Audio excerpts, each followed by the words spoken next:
जी, बहुत शुक्रिया तमाम डिटेल्स के लिए पूजा आपका।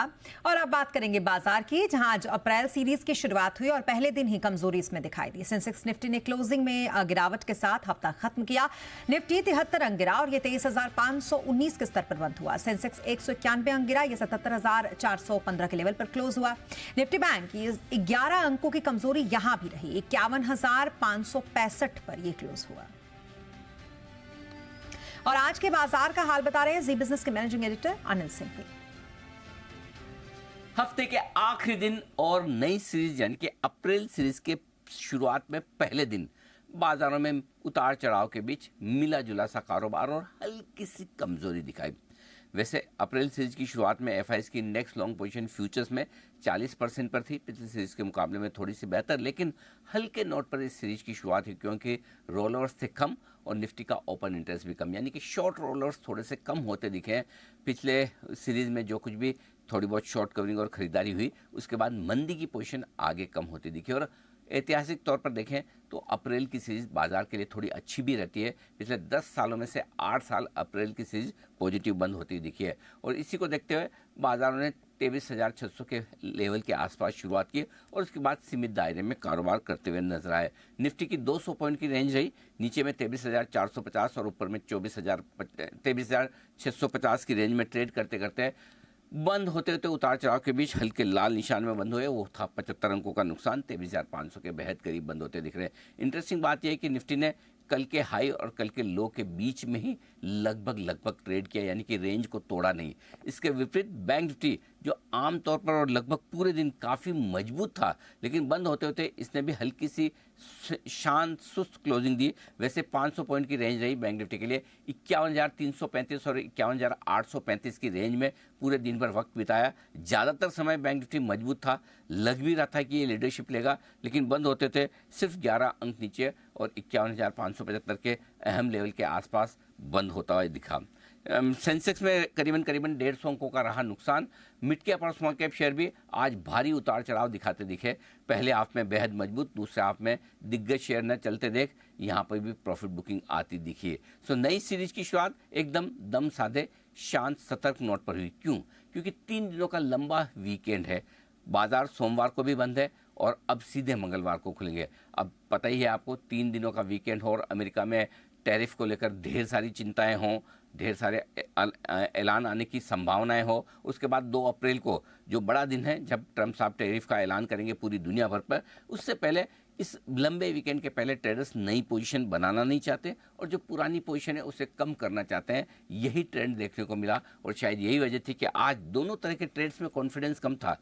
आप तेजी करने की सोचें और ऐसा लगे कि अब बाजार भागने वाला है, तुरंत गिर जाता, और जैसे आप सोचे कि अब तो बाजार गया खत्म, एकदम तोड़ेगा और रिकवरी आ जाती है।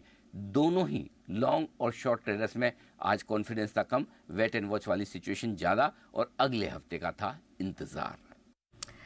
जी, और इसी के साथ सेक्टर स्पेसिफिक कैसा रहा आज बाजार, ये बता रही हमारी सहयोगी नेहा आनंद।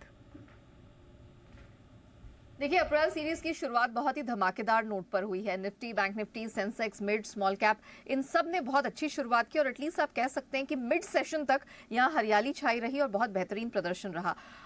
मोमेंटम इस वजह से भी मजबूत था क्योंकि हमने एफआईआईज की तरफ से देखा है कि लगातार खरीदारी के फिगर्स निकल कर आ रहे हैं। एटलीस्ट अप्रैल के आखिरी हफ्ते से जिस तरह की वापसी एफआईआईज ने दिखाई है, उससे अब यही उम्मीद बन रही है कि अप्रैल में भी उनकी खरीदारी और कॉन्फिडेंस जारी रहेगा। मार्केट ने भी उसको उसी तरह से रिस्पॉन्ड किया है, तो इन फैक्टर्स ने थोड़ा सा कॉन्फिडेंस देने का काम किया। लेकिन हमने देखा ऊपरी स्तरों से मार्केट जो है वो थोड़ा सा करेक्शन, प्रॉफिट बुकिंग लेता हुआ नजर आया। याद रखिए, यहाँ से 3 दिन का एक लंबा वीकेंड है, उसके चलते भी हमने यहाँ पर कुछ करेक्शन हावी होते हुए देखा। 23,500 के करीब जो कि निफ्टी का अहम सपोर्ट लेवल है, वहां पर हमने आज कह सकते हैं कि क्लोजिंग होते हुए देखिए थोड़े करेक्शन के साथ।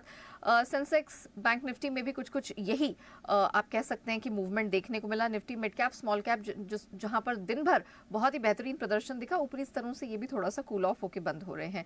प्रेशर कहां से आया? Nifty IT, realty, pharma, metal, auto, इन सब ने थोड़ा दबाव बनाने का काम किया है और जो सपोर्ट आया है वो सरकारी कंपनियों की तरफ से और एफएमसीजी की तरफ से प्राइमरीली बनता हुआ दिखाई दिया। निफ्टी के लूजर्स पर फोकस करें तो इंडसइंड बैंक 2%, ये आज सुस्त रहा है। विप्रो, श्रीराम फाइनेंस, सिप्ला में 2.5 से 3% की कमजोरी दिखी। लेकिन गेनर्स कौन से थे? एफएमसीजी स्पेस, यहाँ प्रदर्शन अच्छा रहा। निफ्टी में टाटा कंज्यूमर 3% मजबूत था। ओएनजीसी में अच्छी स्ट्रेंथ 2% की दिखी। कोटक बैंक ने आज परफॉर्म किया है और अपोलो हॉस्पिटल में भी आज 2% की मजबूती दिखी। डिफेंस न्यूज का कुछ इम्पैक्ट जरूर देखने को मिला। फोर्स मोटर्स 3% की स्ट्रेंथ यहां से आते हुए दिखाई दी। भेल, बीएमएल, एचएएल, ये तमाम स्टॉक्स हैं। खबरों के कारण इसमें भी हमने 1 से 2% की मजबूती देखी।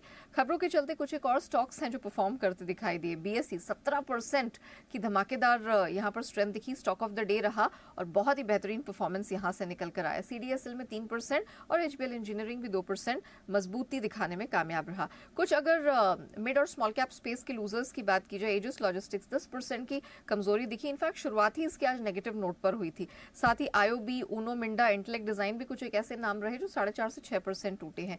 गेनर्स में देखें तो एस्टर डीएम में 16% की स्ट्रेंथ थी। पीएनजी में 6% की मजबूती थी। बेयर क्रॉप साइंस, गॉडरे फिलिप्स 5% मजबूती दिखाने में कामयाब रहे। तो सेशन बहुत खराब नहीं था, लेकिन उतार चढ़ाव भरा जरूर रहा।